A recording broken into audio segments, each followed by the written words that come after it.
Que Dios los continúe bendiciendo a todos.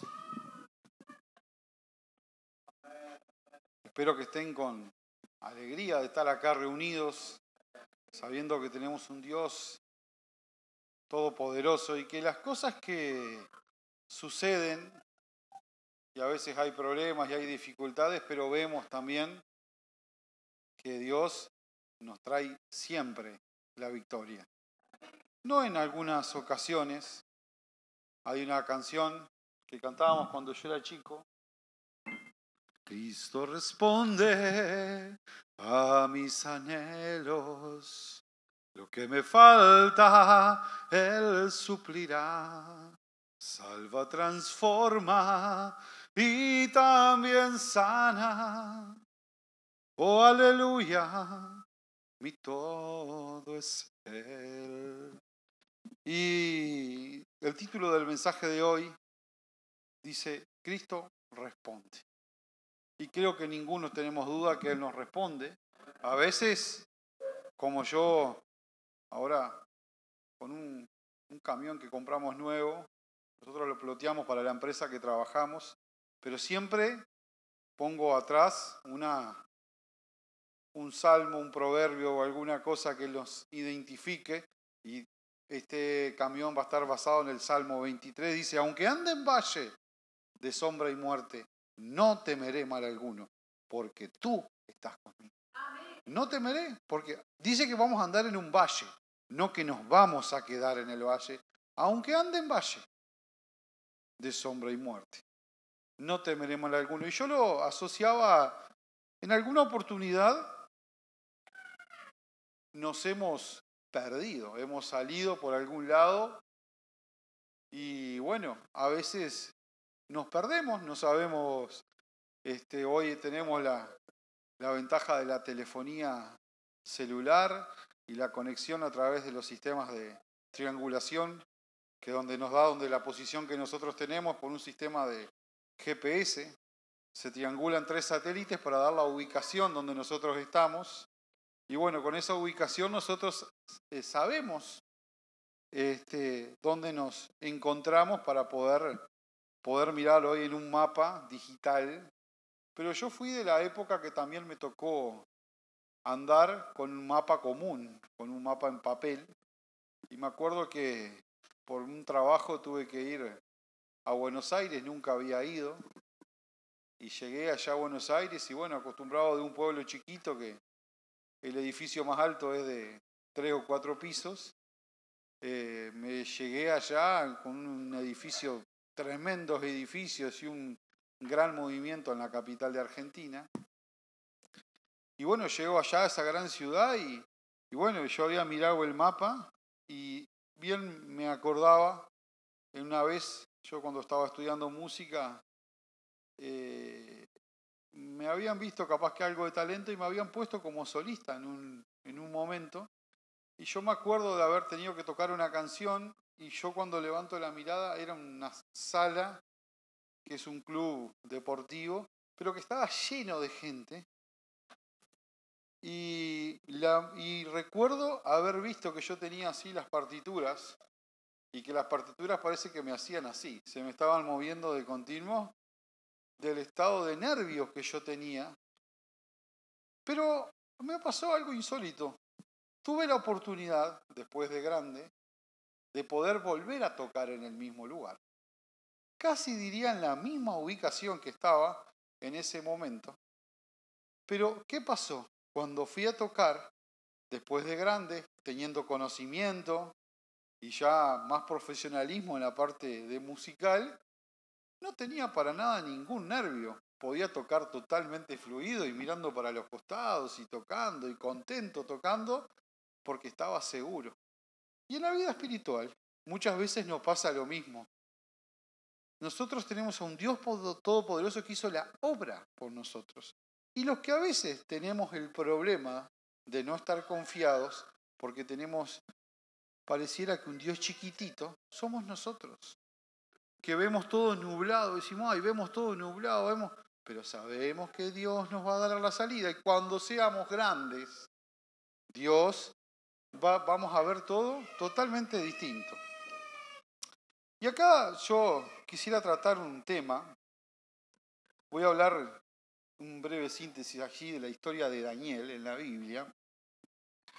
Y cuando nosotros vemos que yo lo quería comparar con algo, y algo que me di cuenta es cuando yo voy a comprar, porque ahora se viene la época de plantar, el 25 de agosto es cuando se planta aquí en este hemisferio, es donde se planta el perejil para que no se florezca. Entonces, el 25 de agosto hay que plantarlo. Entonces, al plantarlo, yo fui a comprar semillas para plantarlo, pero vi un hámster que estaba ahí, y el hámster vemos que le daba y le daba y le daba, y le daba y le daba, y siempre estaba en el mismo lugar. Pero vemos que caminaba, corría arriba de la ruedita, y le daba y le daba, pero ese hámster estaba siempre en el mismo lugar, no avanzaba para nada. Y nosotros también tenemos un evangelio poderoso que dar a conocer a los demás, y tenemos que avanzar en eso. No nos podemos quedar estancados como allí el hámster, que metía pata de continuo, pero estaba en el mismo lugar. No había avanzado absolutamente nada. Solo se cansó. Nada más. Y yo les quiero leer algo aquí, pero no lo busquen porque después vamos a leer en otro lado. En San Juan, capítulo 21, versículo 25. Dice, y hay también otras muchas cosas que hizo Jesús, las cuales que si escribiesen, pienso que ni aún en los libros del mundo caberían todas las cosas. Hay cosas que Dios hizo que no caberían ni en los libros de todo el mundo. San Juan 21, versículo 25, para el que lo quiere después buscar. Que ni en todos los libros del mundo entrarían. Nosotros conocimos y conozco gente donde piensan que en la religión es un legalismo, donde es una religión prohibitiva. No hagas esto, no hagas lo otro. No hagas, no hagas, no hagas, no hagas. Parece mi sobrino chico, que es todo no. Le preguntás, esto no, no, y todo es no, no, no, no. No quiere nada. Entonces, yo conocí gente, o conozco gente al día de hoy, donde ellos consideran que el no comer carne de cerdo es un prejuicio, donde otros también que conozco dicen que no, que tomar vino no, está totalmente mal. Pero nosotros, en alguna oportunidad, yo he tenido la suerte de festejar varios días de la madre. Y en la Biblia tampoco dice que festejemos el Día de la Madre, que hagamos un festejo pero es lindo, aunque no lo dice, es lindo festejar ese Día de la Madre, estar con la madre, aunque a la madre le preguntamos, ¿qué querés que te regalemos? No, nada, nada, nada. Yo de más chicos le voy a hacer una historia. Y entonces le preguntaba de más chico, digo, ¿qué querés que te regale? Nada. Solo que te portes bien. Solo que te portes bien. Y entonces, muchas veces nosotros nos parecemos a esa madre en la vida espiritual. Solamente creemos que con esas cosas de prohibitivas, no esto, no lo otro, no, que Dios nos quiere de esa manera. Que nosotros lo hagamos de esa manera. Pero vemos allí, si arrancamos los primeros versículos en Daniel, capítulo 1, versículo 1, vemos que Daniel fue víctima de circunstancias que le sucedieron. Vemos que en un momento todo se escapa de su control. Totalmente se le escapa todo y no puede controlar absolutamente nada. Dice que el rey Nabucodonosor conquista la tierra. Y bueno, lo lleva a él y a otros muchachos a un exilio en Babilonia. Y Daniel, en pocos versículos, pierde la libertad, la casa, las amistades y la condición también de ser parte de la nobleza de Israel. Dice que en los relatos explica ahí al principio que tiene que aprender a hablar otros idiomas. porque no era el idioma que él habituaba, también pierde el nombre. Y de repente, como nosotros podemos querer tener nuestros hijos perfectos, lo mejor que podamos, o uno quiere la iglesia perfecta, pero vemos que Daniel toma allí una decisión importante en el versículo 8, Daniel 1, versículo 8, y vemos que Nabucodonosor no era un tipo muy, ¿cómo le puedo explicar? Muy fácil. Para los que dicen, ay, mi jefe es difícil. Porque yo he escuchado historias diciendo, ay, mi jefe es difícil. Nabucodonosor tenía un títere allá, se lo voy a explicar más sencillo, que se llamaba Sedequías. Y ese caballero se rebeló contra Nabucodonosor. Y Nabucodonosor mandó que, bueno, maten a los hijos, sáquenle los ojos y después mátenlo a él y a la mujer. Y Nabucodonosor era un tipo bastante complicado. Ya lo vemos que no era de tomar, no era que decir, bueno, lo despido y bueno, y ya está. No, cuando lo despedía ya lo despedía de la vida entera. Ya no lo despedía así nomás. Y vemos que allá Daniel toma una decisión que después esa decisión lo llevaría a cosas mucho más grandes. Y le voy a pedir que lo busquen ahí, Daniel capítulo 1, versículo 8. Daniel 1, versículo 8. Y dice así, y Daniel propuso en su corazón no contaminarse con la porción que comía del rey, ni con vino que bebía. Pidió por tanto al jefe de los eunucos que no se lo obligase a contaminarse. Y puso Dios a Daniel en gracia y en buena voluntad con los jefes de los eunucos. Y dijo el jefe de los eunucos a Daniel, temo a mi señor el rey, que señaló vuestra comida y vuestra bebida, pues luego que él vea vuestros rostros más pálidos que los otros muchachos que son semejantes a vosotros, condenaréis para con el rey mi cabeza. Acá este hombre, que era el que le llevaba la comida, estaba arriesgándose bastante, ahí dice que condenaría su cabeza. Yo le hice un relato después de otra cosa que sucedió con Nabucodonosor. Pero acá dice en el 11, entonces dijo Daniel a Melzar, que estaba puesto por el jefe de los eunucos sobre Daniel, Ananías, Misael y Azarías. Te ruego que hagas la prueba con tus siervos por 10 días y nos des legumbres a comer y agua a beber. Compara luego nuestros rostros con los rostros de los otros muchachos que comen la ración de la comida del rey y haz después con tus siervos según veas. Vemos que este hombre acá dice en el 14, consintió pues con ellos en esto y probó esos 10 días.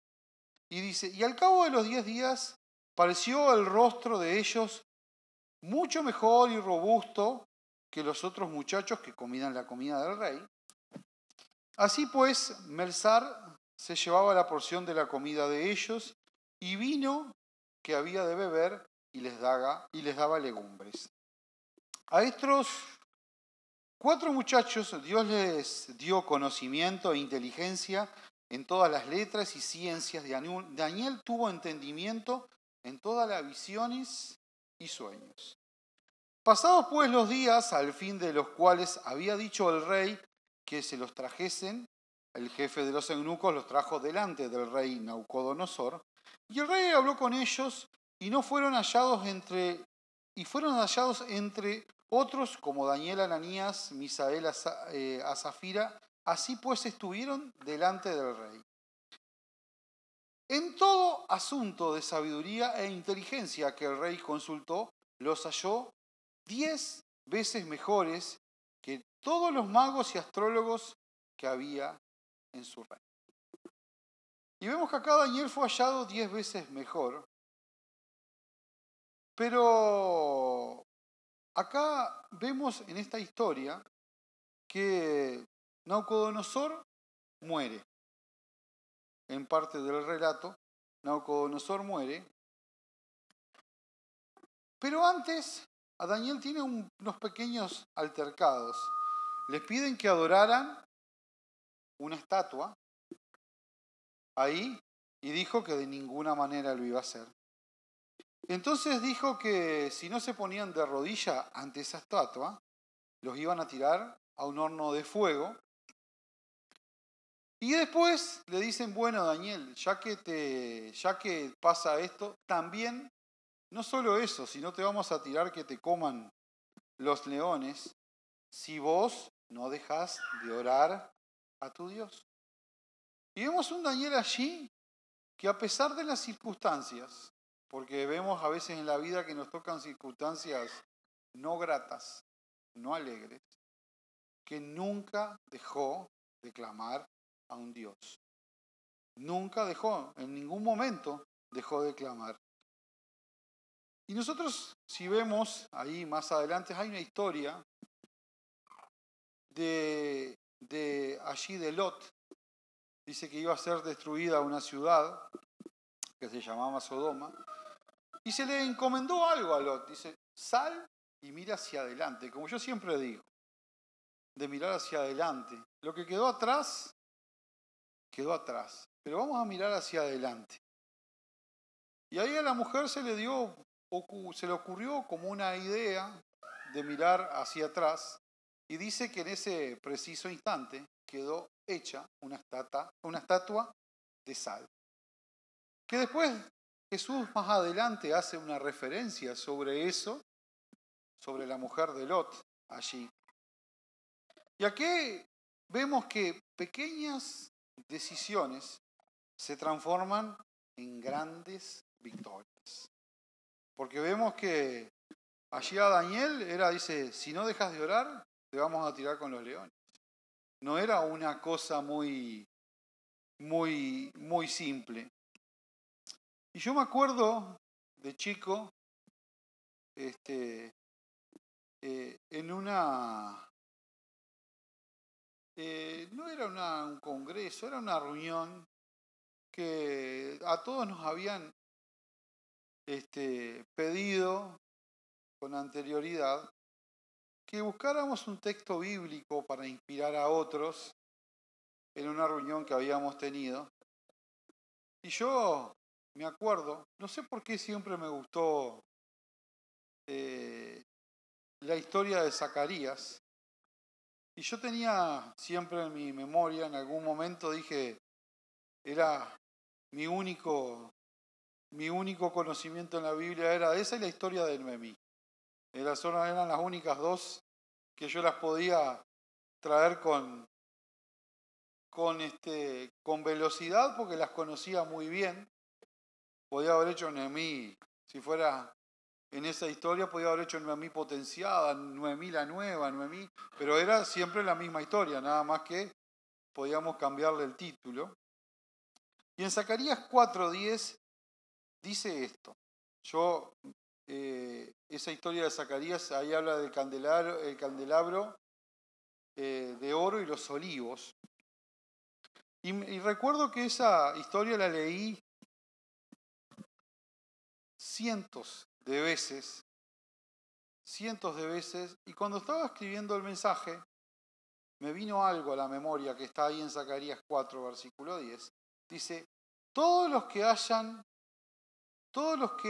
considerado insignificante los pequeños inicios, porque a veces hemos tenido pequeños inicios. Yo en la música tuve pequeños inicios. Me acuerdo que yo allá arriba, acá no se ve por la cámara, allá arriba hay un estrado que está más alto, está a 2 metros y poco más alto. Y me acuerdo que la primera vez que toqué una canción se llamaba En dolor y aflicción, aprendí a confiar en Cristo y aprendí a confiar en Él. Esa canción que yo toqué, no saben el nervio y los nervios cómo lo tenía para tocar esa canción y todavía habíamos le habíamos puesto mi abuela me había regalado un teclado, un PCR-70, que para ese momento era un muy buen teclado, que tenía una ventaja. Cuando uno le cargaba le podía cargar ritmos, le podía cargar cosas, y tenía una barra sensible que uno la tocaba con el dedo y los redobles, como cuando uno los hace en la batería, iba más fuerte que en la parte de cuando se seguía el ritmo era continuo, y cuando se hacía el redoble sonaba más fuerte, como que estuviéramos tocando una percusión real. Y me acuerdo que la primer traba que tuve es cuando llegué, había modificado el ritmo que se tocaba la canción, porque era un poquito distinto de los parámetros originales que traía el teclado, y se ve que en el viaje se me movió la pila que tienen adentro los teclados para memorizar, y cuando llegué acá voy a apretar el ritmo y el ritmo no andaba, el ritmo no funcionaba. El ritmo que yo había grabado no funcionaba, le daba y el ritmo no salía. Tuve que tocar con el otro ritmo de ahí, medio ajustarlo. Entonces tenía un estado de nervio que yo me acuerdo que cuando me bajé estaba todo transpirado y todo sudado del estado de nervio que me había agarrado. Por eso. Y acá dice, todos los que hayan considerado insignificantes los comienzos de sus inicios, sabrán que el Señor Todopoderoso me ha enviado a ustedes. Me ha enviado. Y a veces nosotros tenemos, como arrancamos, cosas insignificantes. Y parece que lo que nosotros hacemos es muy chiquito. Yo me acuerdo años más adelante, yo ya tenía una bastante fluidez para la edad musical y tocaba bastante pasable, tocaba muy bien, sobresalía sobre los demás realmente. Y me acuerdo que yo fui a un congreso, que siempre hago memoria de eso, pero yo no fui buscando de adorar a Dios a ese congreso. Yo fui demostrando la gran habilidad que tenía para la música y que realmente me destacaba dentro de 200, 300 personas que había ahí. Era el más destacado con un sintetizador. Para colmo tenía un sintetizador que en esos momentos era muy bueno. Y bueno, y realmente era una demostración musical que fui a hacer, pero cómo Dios se valió de eso que no era el propósito, para que en un momento yo estaba sentado allí en el sintetizador y Dios me mostró que tocara una canción que no estaba en el programa que habían prehecho, que la empezara a tocar, y empecé a tocar esa canción, y cómo Dios se movió en medio de todos nosotros. Mucha gente bendecida, porque a veces unos pequeños inicios, pero cuando Dios pone esas pequeñas cosas, Dios bendice. Yo recuerdo de chico, después lo entendí de grande, mi abuela no considero que era una persona que tuviese mucho dinero. Cuando yo tengo memoria de ella de chico, mi abuela se ve que hacía mucha economía para poder pasar todo el mes. Y yo recuerdo de que ella me hacía ver como que, aunque no tuviera nada, era una fiesta. Y entonces, me acuerdo muy patentemente que yo veía que tenía unos pancitos, un par de huevos, y mi abuela me hizo unos huevos revueltos con unos pancitos en una taza, y el postre eran 2 caramelos de azúcar impalpable con nuez o algo así, creo que era un azúcar impalpable, con nueces. Y mi abuela dice, le digo, abuela, ¿y vos no vas a comer? No, dice, a mí creo que me duele un poco la panza, dice, no voy a comer nada. Y esa abuela me dio todo lo que tenía para que yo comiese esa noche, pero en ningún momento me hizo ver que eso no era una fiesta. Ella me lo hizo sentir como que era una fiesta. Y nosotros muchas veces no sabemos lo grande que es Dios, porque a veces con pequeñitas cosas que nosotros hagamos, podemos bendecir a otros en gran manera. Y muchas veces, como vemos allí en Daniel, una pequeña decisión de servir a Dios igual, a pesar de las circunstancias que eran totalmente adversas. Yo, si les preguntara a quién no le gusta ser José, a todos nos gustaría ser José cuando José triunfa. Pero José, para llegar al triunfo, José va y hace un cuento de un sueño. Le cuenta a todos los de la casa, soñé tal cosa. Y entonces en ese sueño, era un sueño un poco duro para los demás. Dice, en algún momento van a tener que venir a prestarme adoración en ese sueño. Y los demás se enojaron contra él y estaban recontra furiosos. Lo tiraron en una cisterna, pasó 17 años por un lado o por otro, pero vemos a un José misericordioso también en esa historia. Vemos a un José que podía haber aprovechado de la ventaja que usaron ante él, pero él fue movido a misericordia. Y aquí vemos, como les decía, que una pequeña decisión puede cambiarlo todo. Y allí vemos que Nabucodonosor muere y queda su hijo, queda su hijo en su lugar. Y ahí le aparece a su hijo, le aparece un tema. Dice que le aparece como que una mano le escribía una escritura. Y entonces le hablan de Daniel, que era 10 veces mejor que los demás, que era uno de los que podría interpretar ese sueño que había tenido. Que le habían escrito Mele, Mele, Tekel. Y entonces lo llaman a Daniel y le preguntan, bueno, ¿qué significaba